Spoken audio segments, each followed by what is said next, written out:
Eu sou a Adriana Santana. E eu sou Caroline Agnes. E juntas damos início a mais um episódio do podcast Calumbi, um encontro com a história de Campo Formoso e do sertão baiano. Isso mesmo, hoje nós vamos falar de Campo Formoso, a capital dos minérios.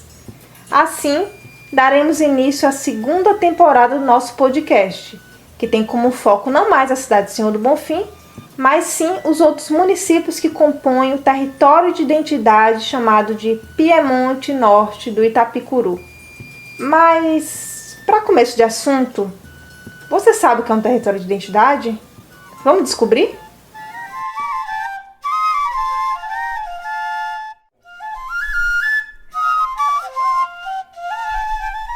Território de identidade é uma política do governo do estado da Bahia a partir do ano de 2007 e visa agremiar municípios de uma mesma região que têm uma identidade sociocultural em comum.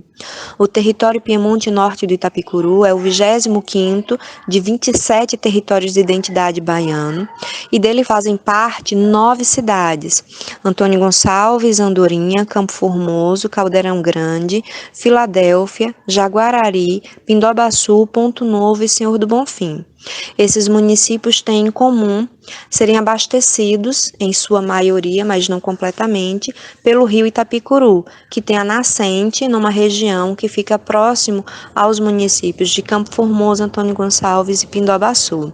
Esse rio, que corta boa parte dos municípios desse território, segue se fortalecendo e abastece uma boa parte das cidades do norte da Bahia. Pois é. Quem trouxe essa informação para a gente foi Carla Lidiane, que é pedagoga, especialista em cultura afro-brasileira e professora de História do Instituto Educacional Nossa Senhora de Fátima, o INESF. Como Carla disse, nosso território é formado por outros 8 municípios para além de Senhor do Bonfim. Nessa segunda temporada, teremos então 8 episódios, um apresentando cada cidade. Os municípios serão apresentados de acordo com a ordem que foram emancipados politicamente. Depois de Senhor do Bonfim, Campo Formoso foi a primeira cidade a se emancipar, por isso ela aparece aqui primeiro. Além disso, foi em Campo Formoso que teve início o povoamento que deu origem a toda a nossa região. Para falar dessa e de outras histórias, contamos hoje com a participação do pesquisador Gilberto Carvalho. Mas, antes de começarmos este programa, quero deixar um recadinho, se liga aí.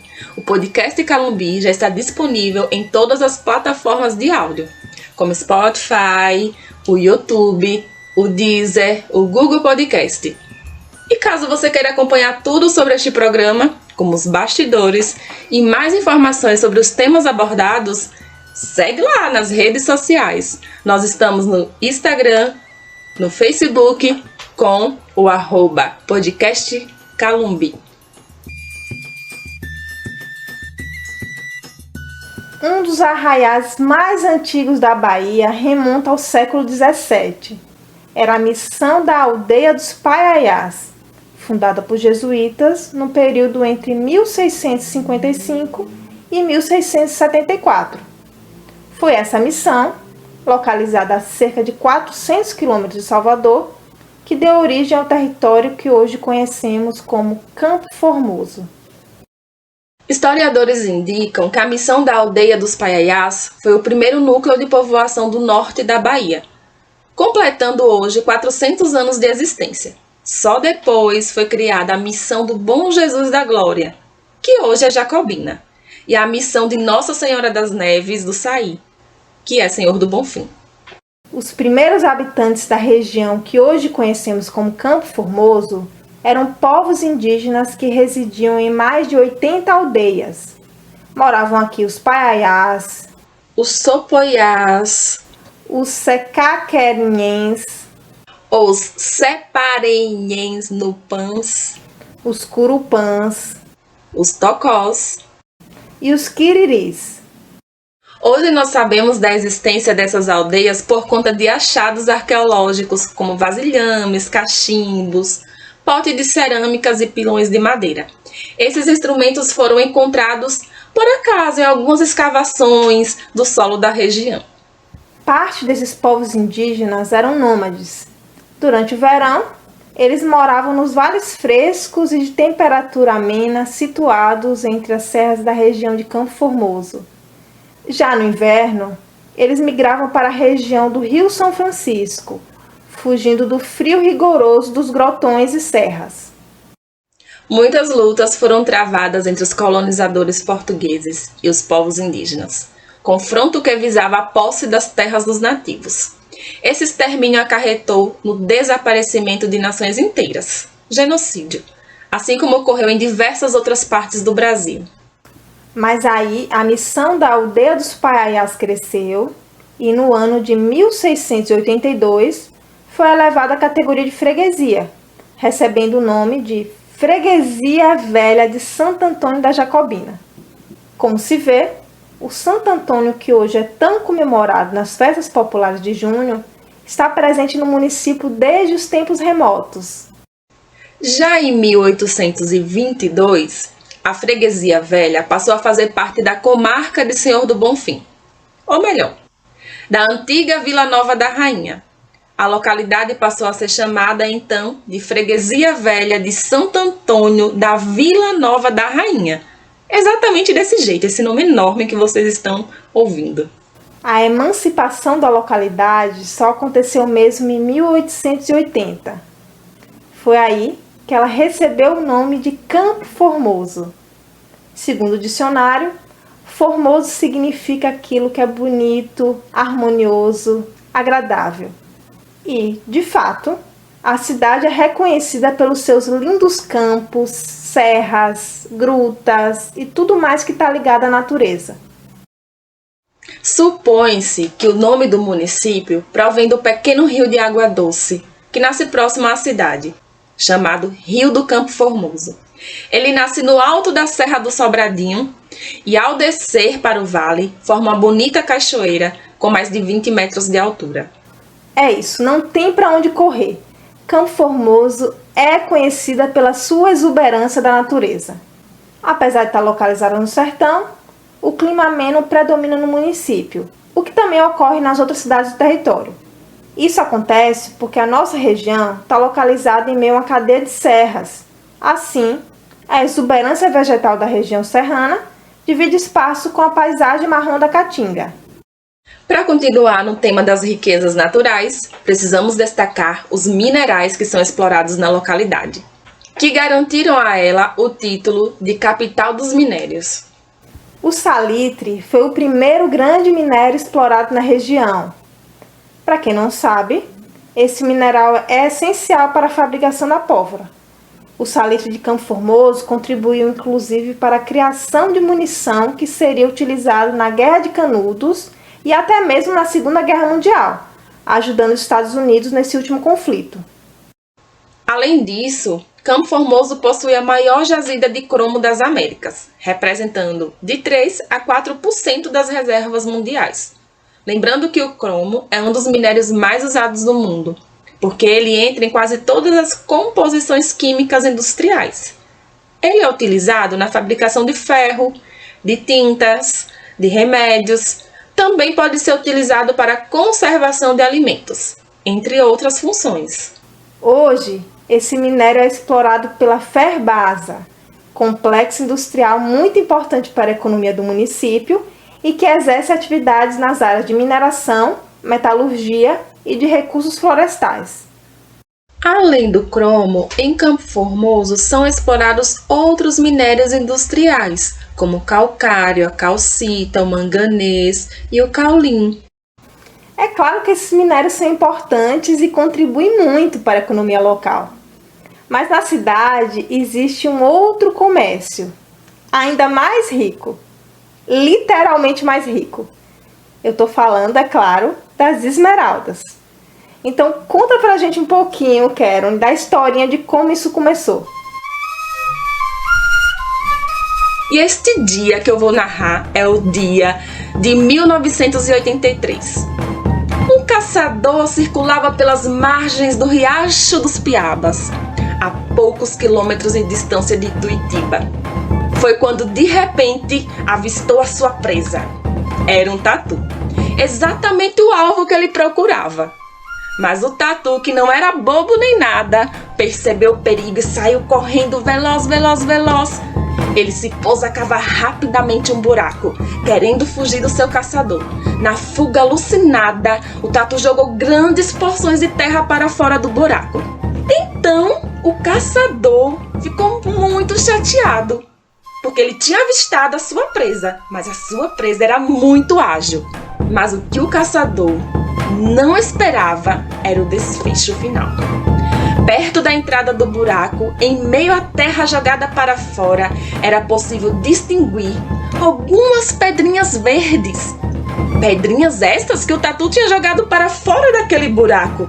Então o caçador, ao se aproximar, ele percebeu, para surpresa dele, era nada mais, nada menos do que esmeraldas. Nascia assim o garimpo do Socotó. Não era a primeira vez que se encontrava esmeraldas na região. Você lembra que a gente falou que nossa região é rica, né? Pois bem, em 1963 já haviam sido encontradas esmeraldas na Carnaíba, localizada em Pindobaçu. Agora, o feito se repetiu em Campo Formoso. Desta vez, com a divulgação feita pelos repórteres de televisão. Registrou-se a chegada de mais aventureiros vindo de todo o Brasil até o exterior.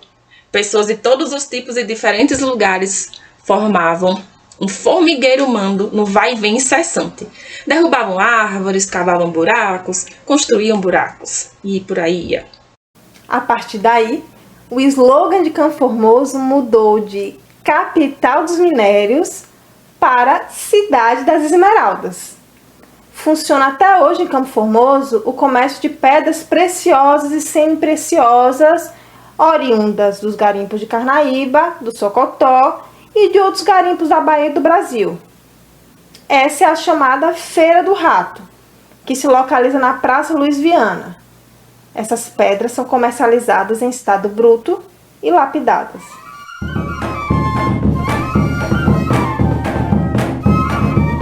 Mas vamos mudar um pouco de assunto, vamos falar aqui então de alguns povoados que integram a cidade de Campo Formoso. Realmente existem vários povoados, mas eu queria citar os mais importantes, aqueles que se destacam, são eles: os Poços, a Tiquara, a Tuitiba, o Curral da Ponte, o Santo Antônio, a Laje dos Negros, o Brejão da Caatinga, as Araras, o Curral Velho, o Pacuí, os Abreus, o São Tomé. Alguns desses povoados, como a Laje dos Negros e o São Tomé, são comunidades remanescentes de quilombos. Até hoje, suas populações são formadas em sua maioria por negros descendentes de africanos. Mas vamos voltar um pouco no tempo. Precisamos ressaltar que todas as povoações surgidas no Brasil colonial receberam a marcante influência dos negros, que vieram da África para o nosso país para substituir o trabalho do índio. Isso porque a vida nômade dos indígenas dificultou sua adaptação ao regime de trabalho dos colonizadores. Assim, podemos verificar que muitos escravizados vieram parar na nossa região para trabalhar na lavoura, no campo, nos engenhos de rapadura e nas minas de salitre. Os povoados que eu citei antes, a Laje dos Negros e o São Tomé, foram organizados após a Lei Áurea por filhos e netos de antigos escravizados. Naquele período, eles desbravaram o interior do município em busca de terras mais baratas e fáceis de serem adquiridas. E assim, se fortaleceram enquanto comunidade de resistência.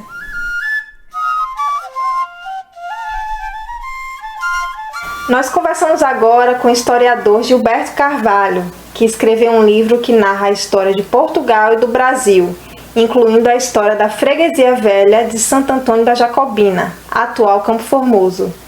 O livro é intitulado Recordações, História Geral do Brasil e do Nordeste Brasileiro, de 1500 a 2020. Seu lançamento está previsto para ocorrer ainda em 2021. Gilberto, nós sabemos que em 1770, o antigo arraial da Freguesia Velha de Santo Antônio da Jacobina era a mais importante povoação da região. Neste ano, em 1770, foi pedido ao rei de Portugal para que a então freguesia se emancipasse e se tornasse uma vila. Eu queria saber então por que esse pedido não foi aceito na época e por que a elevação da Vila Nova da Rainha, atual Senhor do Bonfim, ocorreu antes da elevação da vila de Campo Formoso. Foi verdade, realmente isso aconteceu quando o Campo Formoso tinha esse auge aí que você citou, né? No caso, a Freguesia Velha. Ela tinha mais de 2.000 pessoas no ano de 1770 já, mais 2.000 almas, né? Vivendo ali. E era a região mãe de todas essas cidades hoje em volta, né? Como Senhor do Bonfim, Jacobina, Santo Sérgio, Azeiro e essas cidades menores. Então, o Campo Formoso faz esse pedido, ainda na época de Freguesia Velha, no ano de 1770, deixa eu ver o dia exato, 14 de novembro de 1770. É um capitão aí da região, da Freguesia Velha, por nome de Antônio Guedes Pimentel. Ele representou, então, essas mais de 2.000 almas aí da Freguesia Velha, fazendo essa solicitação ao rei Dom José I de Portugal. Dom José, que para as pessoas que estão ouvindo entender melhor, era o pai de Maria I, no caso avô de Dom João VI. Então esse pedido, nem todas as pessoas da Freguesia Velha estavam a favor. É daí que a gente passa a entender o porquê não foi aceito, né? Ali naquela época, de 1770, aquelas terras da Freguesia Velha pertenciam à Índia Francisca da Gama. Essa Índia, ela se tornou herdeira do padre Manuel Monteiro. E o padre, ele tinha um objetivo, que com certeza não era essa rentabilidade que o rei de Portugal já pretendia, né? Quando ele instalava a vila, precisava que desse retorno financeiro para Portugal, como fez no caso de Jacobina, né, em 1722, tornando Jacobina Vila de Santo Antônio da Jacobina por conta ali da descoberta do ouro. Portugal precisava desse retorno. E o que a Freguesia Velha de Campo Formoso poderia dar para Portugal naquela época? Só tinha tribos indígenas, algumas missões, já bem poucas, remanescentes, jesuíta cuidando de índios. Então, o interesse de formar a vila ali não era, então, muito apropriado. É lógico que a resposta do rei Dom José foi que as necessidades da população da Freguesia Velha já eram atendidas na vila de Santo Antônio da Jacobina, que é Jacobina, né? Então não havia necessidade de se tornar outra vila relativamente próxima. Além dos custos de se tornar uma freguesia vila. Teria de ter juiz, teria de ter capitão-mor. Tudo isso era custo para o Conselho Ultramarino, que é Portugal, né? Onde se administrava a Corte Real em Lisboa. Então, Portugal não tinha tanto interesse em abrir vilas próximas umas das outras. Veja se meu raciocínio está certo. Tudo surge primeiro em Campo Formoso. Então, o marco de povoação na região é Campo Formoso. Mas, digamos que Jacobina começa a ter importância política a partir do ouro. Então, Jacobina passa na frente em termos de elevação política, de emancipação, por conta do ouro. Ia dar renda para Portugal. Deu muita renda. Então, digamos assim que Campo Formoso fica para trás. Em termos políticos, eu estou falando. Mas ainda assim, Campo Formoso continua tentando a emancipação. Não consegue. E Bonfim passa na frente. Por que Bonfim consegue passar na frente? Porque Jacobina eu entendo. A questão do ouro, a questão financeira é muito importante. E Bonfim? E a Vila Nova da Rainha? O pedido foi feito em 1770, mas não se tinha confiança de Portugal para estabelecer por conta de muito índio vivendo aí, na Freguesia Velha. Então, o único motivo da Vila Nova da Rainha surgir primeiro é esse. Campo Formoso, a Índia é que administrava, e ela defendia o povo dela. Como é que ela vai aceitar a vila com capitães, com autoridade? Ela pensava no desenvolvimento e proteção dos índios Paiaiá. Então, por conta da resistência que havia em Campo Formoso, aí Bonfim ficou de fora ganhando esse espaço. Quando chega o ano de Campo Formoso é rejeitado como vila, em 1770, aí passou o tempo, Bonfim, no seu pedido, na sua solicitação, não tinha nada que impedisse, né? Não tinha índio lutando contra, tinha a ajuda da dificuldade de ser mais longe do que Campo Formoso de Jacobina, né? Bonfim já ficava mais longe.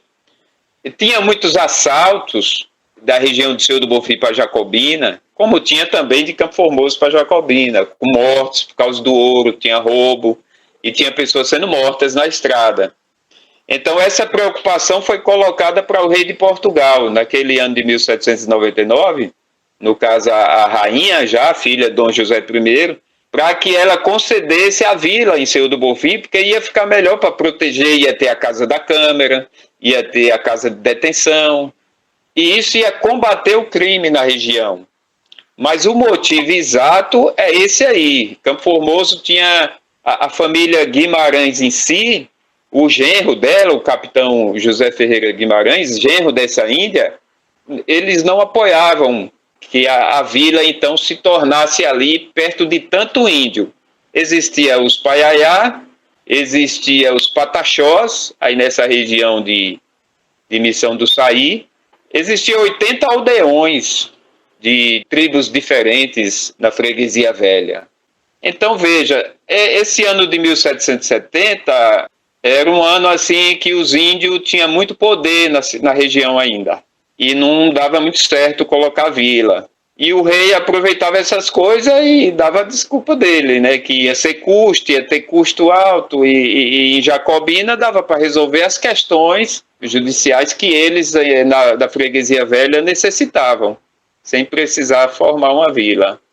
Mudando um pouco agora de assunto, pela grande riqueza do seu subsolo, a cidade de Campo Formoso é chamada na região de capital dos minérios. Na cidade são explorados o salitre, o cromo, o calcário e até mesmo pedras preciosas, como as esmeraldas.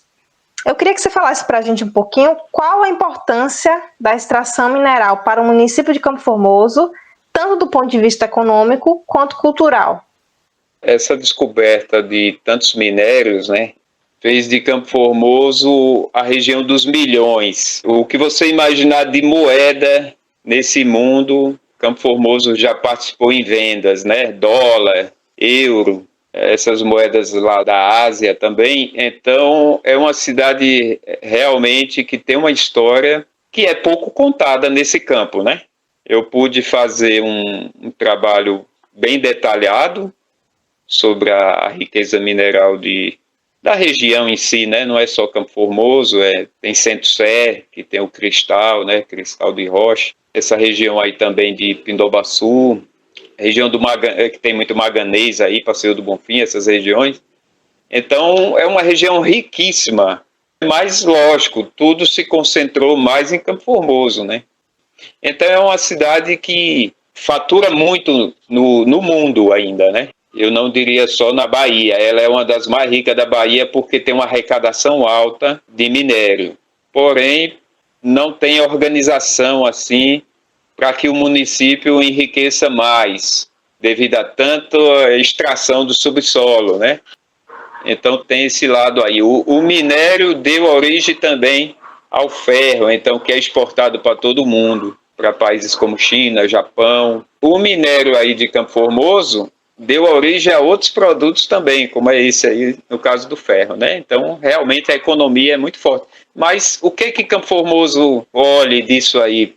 Eu diria pouca coisa. O município tem uma arrecadação boa, mas de pedra não. Quem arrecada são as pessoas, os empresários, né? Eles são riquíssimos. Notas de um pesquisador. Oi, pessoal, eu sou Nando Lemos, pesquisador do podcast Calumbi. Sobre o processo de pesquisa em Campo Formoso, foi muito tranquilo, diria que até fácil, mesmo porque é uma cidade que tem uma gama de pessoas muito envolvidas com a cultura e com a história da cidade. E felizmente, no caso de Campo Formoso, eu conheço várias delas, né? Comecei perturbando o juízo de Carla Lidiane, de Nildinha Galvão, as quais me mostraram um leque de possibilidades e de aventuras que eu viveria nessa pesquisa em Campo Formoso. A cidade tem uma grande quantidade de material e de pessoas interessadas em falar, em contribuir para registrar a memória daquela localidade. Conversei com figuras muito interessantes, entre elas, Gilberto me contou muitas histórias e que vocês vão conferir no episódio da cidade de Campo Formoso. Mas a aventura mais engraçada que eu vivi no momento de pesquisa dessa cidade foi passar um dia quase inteiro circulando a cidade, entrando em rua, no centro, em vários locais, procurando uma biblioteca e não encontrei. Só depois de alguns dias descobri que essa biblioteca tinha sido desativada e os livros tinham sido doados. E aí começou outra aventura. Procurar livros que tinham sido roubados, procurar livros que tinham sido emprestados, procurar livros que tinham sido doados. Nessa aventura de correr atrás dessa biblioteca espalhada, encontrei uma pessoa que foi muito importante para o projeto, a professora Nininha. A professora Nininha me ajudou a encontrar um livro, e esse livro foi fundamental para a gente conseguir entender muito sobre a história de Campo Formoso e da região. E o mais incrível ainda é que conheci a professora Nininha por telefone, não nos conhecemos, e mesmo assim ela, de muito boa vontade, me emprestou o livro, o qual ainda está em minhas mãos e que pretendo devolvê-la pessoalmente. Houve muitas histórias, vivi muitas aventuras, muitas delas engraçadas. Mas enfim, fico aqui e sigo pesquisando e vivendo outras aventuras, ok? Então tchau e até o próximo episódio, ou até a próxima cidade. Beijos! Há relatos de que, entre 1928 e 1929, Lampião e seu bando visitaram a região de Campo Formoso. Eles promoveram alguns ataques em fazendas da zona rural, mas não atingiram a sede. Comenta-se, inclusive, que a população não temia Lampião, pois corria um boato de que Santo Antônio era o padroeiro da cidade e Lampião não pretendia atacá-la. Isso porque Lampião era devoto de Santo Antônio. Você conhece essa história e poderia nos falar mais a respeito dela? O Lampião, ele era um sujeito com muita crença, né? Ele acreditava que a vida dele deveria ser no eito do Rio São Francisco, devoto também de São Francisco, né? Ele também tinha essa fé em Santo Antônio, né, pois há relatos de chegar em Campo Formoso e fazer oferta para Santo Antônio, colocando num cofre externo que tinha por fora do templo católico, né, que foi derrubado. E lá por fora tinha um cofre. Então há relatos dele ter colocado contribuição ali altas horas da noite, né. Ele entrou em Campo Formoso para visitar uma sobrinha e fazer essa oferta, né? Há fortes relatos que realmente ele adentrou a cidade, nesse sentido, né? No interior ele gostava de dormir, de Campo Formoso, ele cansou de dormir lá em fazendas, viu? Passava a noite dançando forró com a equipe dele, porque eles se sentiu apoiados na região, né? A gente está falando de Santo Antônio o tempo todo, né? Santo Antônio está no nome da cidade, da antiga cidade de Campo Formoso. A gente está contando um pouco sobre a devoção de Lampião por Santo Antônio. E eu queria que você explicasse um pouco como é que surgiu essa devoção da população de Campo Formoso para o Santo Antônio. Por que Santo Antônio é o padroeiro da cidade? Os portugueses, no século XVII, chegaram à Bahia, no caso do interior, né, na freguesia, e trouxeram a imagem de Santo Antônio, lá para o lugar que hoje é o mesmo nome, Povoado de Santo Antônio, né, que fica no interior da sede. Fica a cerca de 18 a 20 quilômetros da sede de Campo Formoso.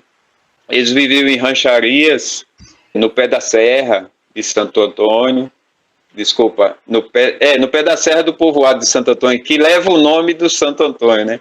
Mas a serra é a Serra da Jacobina. Eles viviam naquele pé de serra e dali eles iam cavar ouro, né? Buscar ouro na Serra dos Milagres, que é uma serra que fica depois, isso é por volta de 1600, meados de 1600, viu? Então ali eles já trouxeram a imagem, ali construíram capelas para o santo, e essa é a história que começa ali, né? Aí quando faz a cidade, quando a freguesia vai ganhando mais moradores, né? Aí ali fizeram também a capela de Santo Antônio, que o templo ali foi no ano de 1682. E já era o padroeiro Santo Antônio, e no ano de 1682, o arcebispo era o Dom Gaspar Barata de Mendonça. Nós ficamos sabendo que você, durante as suas pesquisas para o seu livro, conseguiu localizar uma pedra de mármore datada de 1903, início do século XX. Você pode contar para a gente um pouco dessa história, dessa descoberta, qual a importância desse achado para a produção de conhecimento sobre a região? Antes de prefeitos e prefeitura, existia a intendência, né? Então, os intendentes iam administrar essas intendências e eles faziam, então, as instalações dessas intendências. E a de Campo Formoso, no caso, tinha uma pedra fundamental da intendência lá, que essa foi feita no dia 2 de julho de 1903. Eu já sabia da existência dessa pedra, né? Ela é muito histórica, só que nós não sabíamos aonde estava. Havia sumido, né? Ou desapareceu da cidade, ninguém sabia como.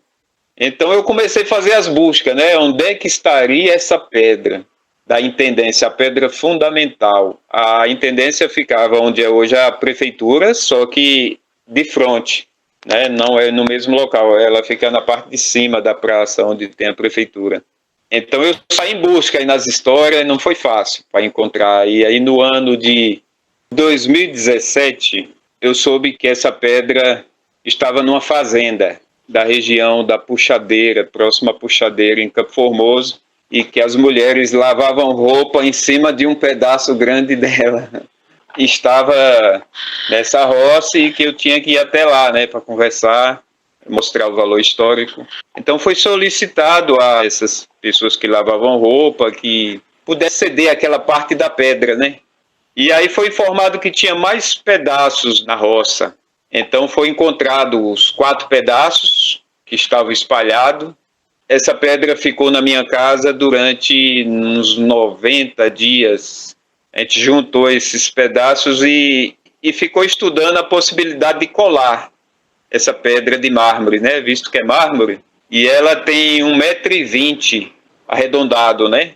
Então é uma pedra enorme. E deu para a gente juntar certinho aqueles pedacinhos, aqueles pedação, aliás, né? Era 4 pedaços. E deu para ver o que tinha. Então na pedra está escrito assim: Intendência do Excelentíssimo Vigário Benvenuto Simões de Oliveira, Vila de Campo Formoso, 2 de julho de 1903.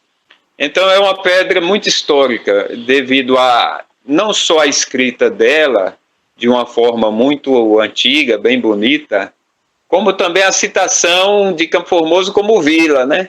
Que foi tão sonhado para a população de Campo Formoso no passado, ter a vila naquele ano de 1770 e não conseguiu, e só em 1880 foi que conseguiu, e essa pedra veio exatamente, eu fiquei feliz na época, porque ela veio exatamente mostrar esse fato que Campo Formoso foi a última a se tornar vila, mas se tornou e tem essa prova, né? E aí, o que é que eu vou fazer? Como é que eu vou arrumar essa pedra, colar ela? Porque tudo deu certinho, as letras, a mensagem se encaixou, a bandeira de Campo Formoso também está nela. É lógico, desenhada, né? Não é pintada, é um desenho bem bonito que você vê em relevo, é muito linda. Então, eu fiquei naquela dúvida, como é que eu vou organizar? Mas aí tinha um cidadão lá em Campo Formoso, que tinha uma loja de mármore, né, que ele faz a colagem. E então eu pensei em levar para ver se ele podia analisar a possibilidade. E para minha surpresa ele disse que dava para colar, para organizar ela. Então ele fez essa colagem aí, ele fez esse serviço sem custo algum, pensando na cultura da cidade. Essa pedra ficou linda, está formada, os 4 pedaços ficou tudo bem unificado, então ela é bem histórica e está guardada hoje no convento de Campo Formoso. Perfeito, Gilberto. A gente queria te agradecer pela participação. Eu sei que o seu livro ainda não está disponível para venda, né? Em breve estará, mas eu queria que você deixasse para os nossos ouvintes a indicação de onde te encontrar, nas redes sociais, o seu e-mail, que você preferir divulgar. Sim, é no site www.pambufreguesia.com.br. Esse é o site aí que já tem desde o ano 2016. Inclusive, essa pedra está lá já, as fotos, né, e a história dela, como é que foi localizado, está tudo lá. Tem a foto também do vigário Bevenuti, desse intendente, e tem muitas outras coisas históricas nesse site, né.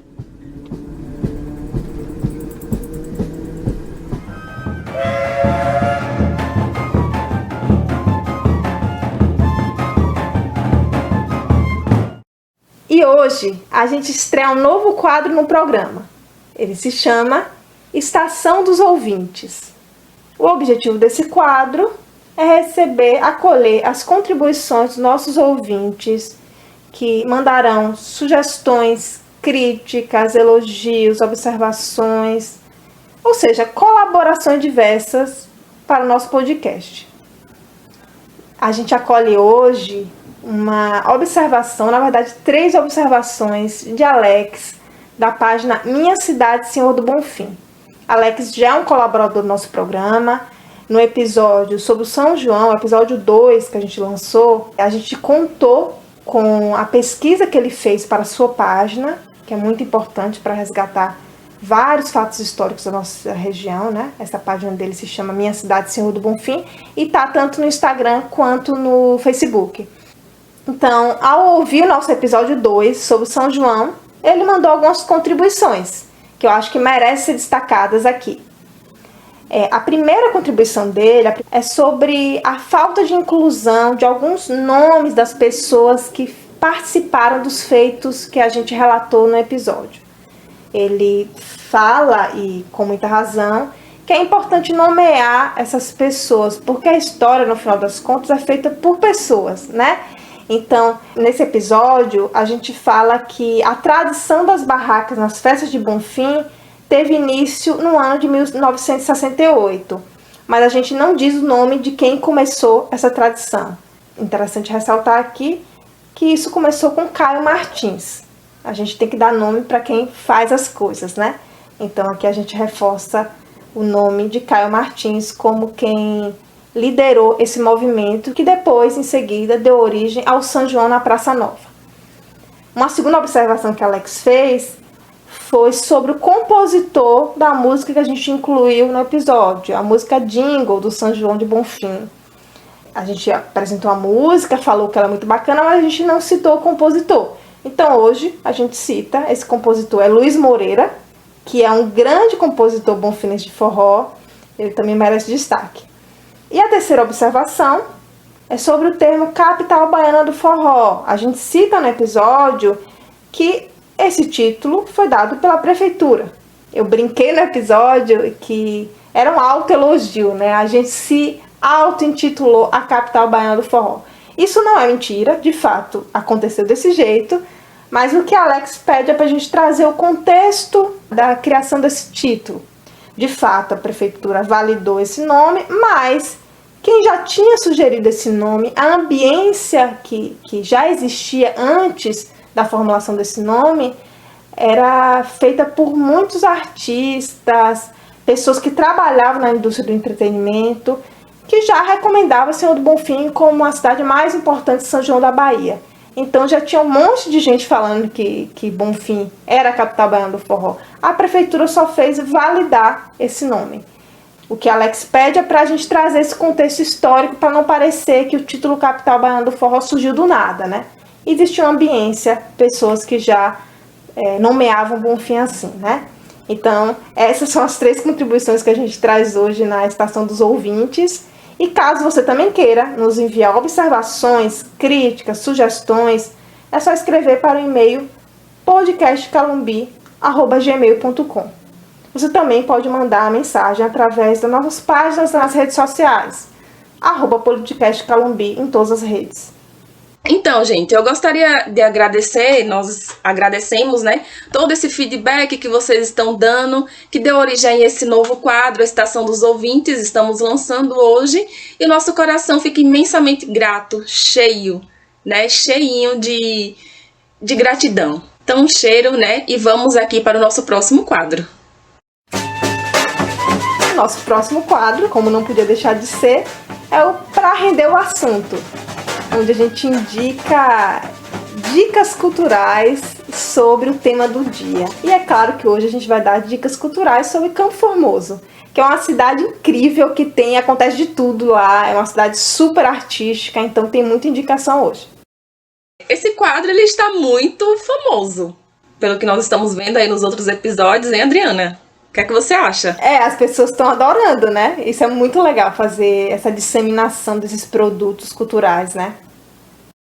Então hoje eu vou indicar para vocês o livro de Edith Freitas, intitulado História da Freguesia Velha de Santo Antônio, Campo Formoso, Bahia. Esse livro fala de todos os aspectos, características, alguns causos.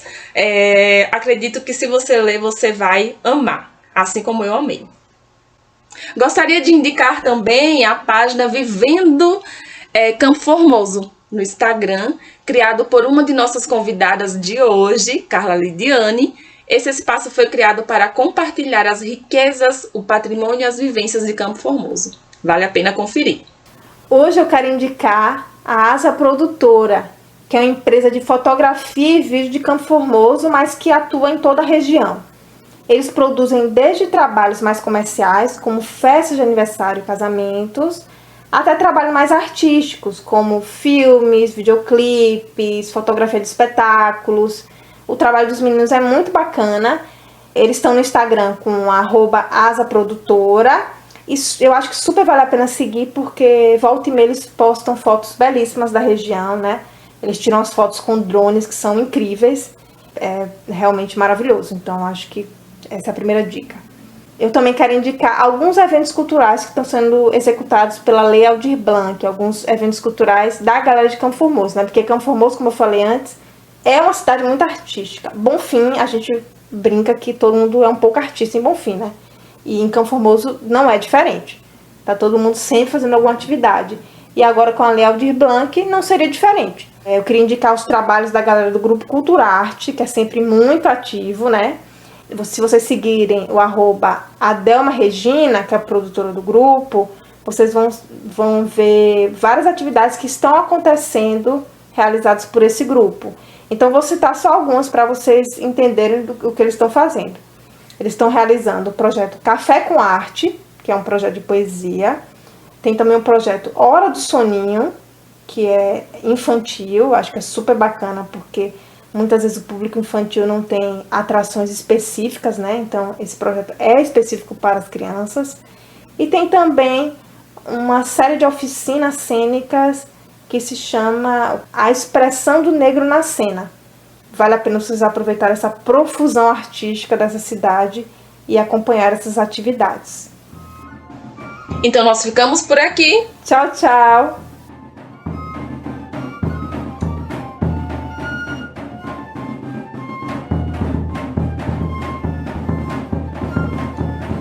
A pesquisa para esse programa foi realizada por Nando Lemos e Caroline Agnes. Roteiro e produção, Adriana Santana. Apresentação, Adriana Santana e Caroline Agnes. Edição, Gerry Barbuda. Capa, Anne Almeida.